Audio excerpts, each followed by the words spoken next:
দুনিয়ার কোনো কিছু হাসিল হয়ে যাওয়া এটা সফলতা নয়। একজন মুমিন মুসলিমের মর্যাদা আল্লাহর কাছে এক পাল্লায় যদি একজন মুমিন মুসলিমকে রাখেন, আরেক পাল্লায় পুরো পৃথিবীকে রাখেন। কেউ যদি পুরো পৃথিবীকে ধ্বংস করে দেয়, এটা আল্লাহর কাছে অত বড় অপরাধ নয় একজন মুমিনকে যদি কেউ হত্যা করে, এটা যত বড় অপরাধ।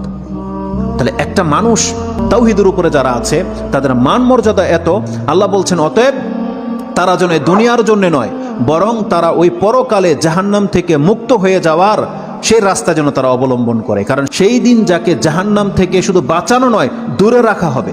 ওয়াউদখিলাল জান্নাহ, আর যাকে জান্নাতে প্রবেশ করিয়ে দেওয়া হবে, আল্লাহ বলছেন ফাকাদে ফাজ, এই হলো সফল কাম। কারণ জান্নাত এমন একটা জায়গা, এটা হচ্ছে চিরসুখের জায়গা। একবার শুধু কোনো ব্যক্তিকে জান্নাতে ঢুকিয়ে দিলে জীবনের যত পেরেশানি আছে সব দূর হয়ে যাবে, সব দূর হয়ে যাবে। তাহলে পরকালের ব্যাপারটা হচ্ছে এমন। আল্লাহ বলতেছেন সেই দিন যাকে জান্নাতে ঢুকিয়ে দেওয়া হবে, আল্লাহ বলছেন এই ব্যক্তি হচ্ছে সফল কাম।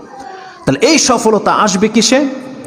একমাত্র আপনার ঈমান, তাওহীদ। আপনি আল্লাহকে মেনে নিয়েছেন, আল্লাহর বান্দা, আপনি আল্লাহর সাথে শিরিক করেন না, এমন প্রত্যেকটা ব্যক্তি সেই জান্নাত সে পাবেই পাবে। এটা আল্লাহ ওয়াদা করেছে।